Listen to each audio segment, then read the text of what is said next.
हमको कराना है reflection of light. Reflection of light यानी प्रकाश का परावर्तन। तो प्रकाश का परावर्तन को आपको बोर्ड के हिसाब से समझना है अपन को कि किस तरह से क्वेश्चन आएंगे।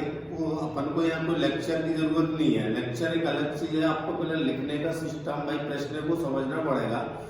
वो बोलेंगे कि प्रकाश का परावर्तन किसे कहते हैं, प्रकाश के परावर्तन के नियम लिखिए। एक तो ये बात होती है। दूसरा क्वेश्चन ऐसा भी पूछा जा सकता कि प्रकाश के परावर्तन को प्रयोग द्वारा सिद्ध कीजिए। तो यहाँ दोनों में बहुत डिफरेंस रहेगा कि आपको एक्सप्लेन करना है कि एक्सपेरिमेंट द्वारा उसको एक्सप्लेन करना है रिफ्लेक्शन ऑफ लाइट। अब वो बोलेगा कि प्रकाश का परावर्तन what are reflection of light, यानी प्रकाश का परावर्तन क्या है। तो अपन को देखो पहले तो आपको ये देखना प्रकाश का परावर्तन। तो प्रकाश के परावर्तन के लिए डायग्राम बनाना, इस साइड जिस साइड में बना रहा हूँ इस तरह से डायग्राम बनाना और इसमें डायरेक्शन देना बहुत जरूरी है, क्योंकि फिजिक्स के अंदर डायरेक्शन बहुत इंपॉर्टेंट पार्ट्स होता है। ये आपको विशेष ध्यान देना पड़ेगा, क्योंकि यदि आप इसको इस तरह से एक्सप्लेन नहीं करोगे तो समझ नहीं पाएंगे। ज्यादा जरूरत नहीं है आपको। प्रकाश का परावर्तन कि जब कोई प्रकाश की किरण किसी चिकनी सतह या तल से टकराकर पुनः वापस लौट जाती है, इस घटना को प्रकाश का परावर्तन कहते हैं। आई बात समझ में कि जब कोई प्रकाश की किरण किसी चिकनी सतह या किसी तल से टकराकर पुनः वापस लौट जाती है, इस घटना को प्रकाश का परावर्तन कहते हैं। प्रकाश के परावर्तन के दो नियम है। तो अपन लिखेंगे प्रकाश के, उनको ऐसे लिखना, प्रकाश के परावर्तन के दो नियम है। Number 1, number 2। नंबर 1 है आपतित किरण, परावर्तित किरण और अविलंब तीनों एक ही तल में स्थित होते हैं। नंबर 2 आपतन कोण बराबर परावर्तन कोण। अब कोई ये पूछ ले, वैसे पूछने की जरूरत नहीं है। यदि कोई ऑब्जेक्टिव में आ जाए, कोई वन वर्ड से पूछ ले कि प्रकाश का परावर्तन कितने प्रकार से होता है, तो प्रकाश का परावर्तन 2 प्रकार से होता है। एक तो नियमित परावर्तन और दूसरा होता अनियमित परावर्तन। नियमित परावर्तन का मतलब होता है कि जब कोई प्रकाश की किरण क्या होता है कि चिकनी सतह से परावर्तित होती है, उसे नियमित परावर्तन कहते हैं। अनियमित परावर्तन जब कोई प्रकाश का परावर्तन किसी खुरदरी सतह से प्रकाश का आड़े टेढ़े मार्ग से मुड़कर तिरछा होकर रिफ्लेक्ट होता है, परावर्तित होता, तो वो होता अनियमित परावर्तन। अब इसके बाद अपन एक चीज बताई थी कि प्रकाश के परावर्तन का प्रयोग निम्न बिंदुओं के, ऐसा ही बोल सकते कि प्रकाश के परावर्तन को निम्न बिंदुओं के आधार पर समझाइए। बोलता है डायग्राम। तो ये डायग्राम को, ये ड्राइंग बोर्ड बना लेना। ये ड्राइंग बोर्ड पे अपन ने एक प्लेन पेपर को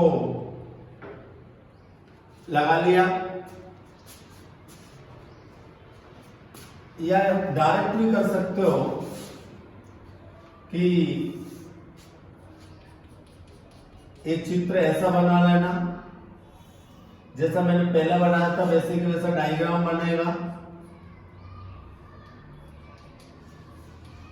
और ये अब बोल रहा था कि एक तो आपने डायग्राम बना दिया। अब उसके बाद में वो बोल रहा था कि प्रयोग द्वारा कैसे इसको समझाना।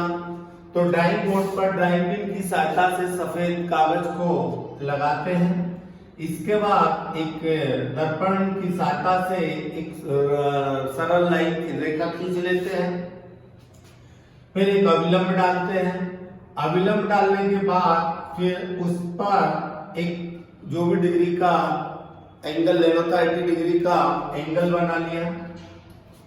30 डिग्री का एंगल बनाने के बाद में फिर क्या करते हैं, इस पर 2 पिन लगाते।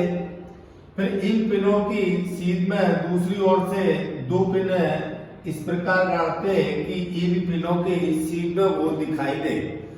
तो ये जो एंगल बनता है वही एंगल 30 डिग्री का इधर बना, तो वो तो परावर्तन कोण भी उतने डिग्री का बनेगा जितने डिग्री का आपने आपतन कोण लिया था। ये प्रयोग द्वारा आपने सिद्ध कर दिया। इसके बाद सिद्धांत पूछेगा, तो सिद्धांत का मतलब वही होता है, अपन ने अभी पढ़ा था कि जब कोई प्रकाश की किरण किसी चिकनी सतह या तल से टकराकर पुनः वापस लौट जाती है, इस घटना को प्रकाश का परावर्तन कहते हैं। यही उसका सिद्धांत है जो अपन ने लिखा था। प्रकाश का परावर्तन किसे कहते हैं, उसके नियम लिखिए, वही वाली बात को सिद्धांत में लिख देना। आवश्यक सामग्री पूछे तो लिख देना drawing board, all pin, drawing pin, compass box, सफेद कागज, ये आपकी आवश्यक सामग्री में लिख देना।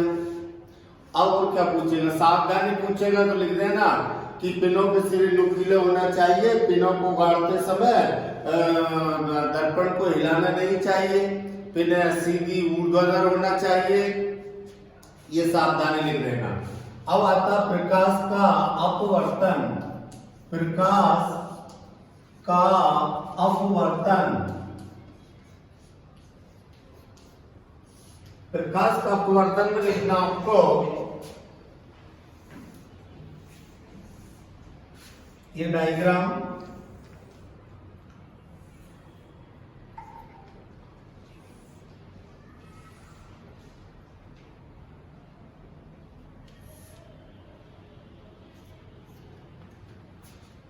कि प्रकाश का अपवर्तन होता है कि जब कोई प्रकाश की किरण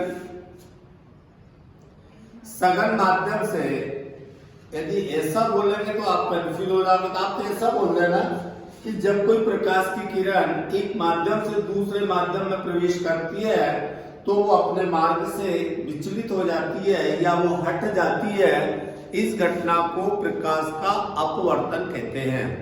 अब इसमें एक सुविधा आपको रहेगी कि यदि अपन ऐसा बोलते हैं कि जब कोई प्रकाश की किरण सघन माध्यम से बृहद माध्यम में जाती है तो अविलंब की ओर झुक जाती है, और जब आप बोलोगे कि जब कोई प्रकाश की किरण बृहद माध्यम से सघन माध्यम से बृहद माध्यम में जाती है तो अविलंब से दूर हट जाती है, इसमें बहुत कंफ्यूजन होगा। इससे बढ़िया दो ही मीडियम होते हैं, सघन माध्यम और विरल माध्यम। तो अपन क्या सीधा बोल देना है कि जब कोई प्रकाश की किरण एक माध्यम से, कोई सा माध्यम अपन ने नाम तो लिया नहीं उसका, सीधा बोल दिया कि भाई जब कोई प्रकाश की किरण एक माध्यम से दूसरे माध्यम में प्रवेश करती है तो वो अपने मार्ग से हट जाती है। हट जाने मतलब कि तो वो उसके पास आ जाए या उससे दूर चली जाए। ना तो अपन ने सघन बोला ना अपन ने विरल बोला, सिर्फ अपन ने बोला कि जब कोई प्रकाश की किरण एक माध्यम से दूसरे माध्यम में प्रवेश करती है तो वो अपने मार्ग से विचलित हो जाती है। इस घटना को प्रकाश का अपवर्तन कहते हैं। प्रकाश के अपवर्तन में लिखना, छोड़ के पैराग्राफ छोड़ के लिखना, प्रकाश के अपवर्तन के दो नियम है। तो दो नियम में लिखेंगे अपन, आपतित किरण, अपवर्तित किरण और अविलंब।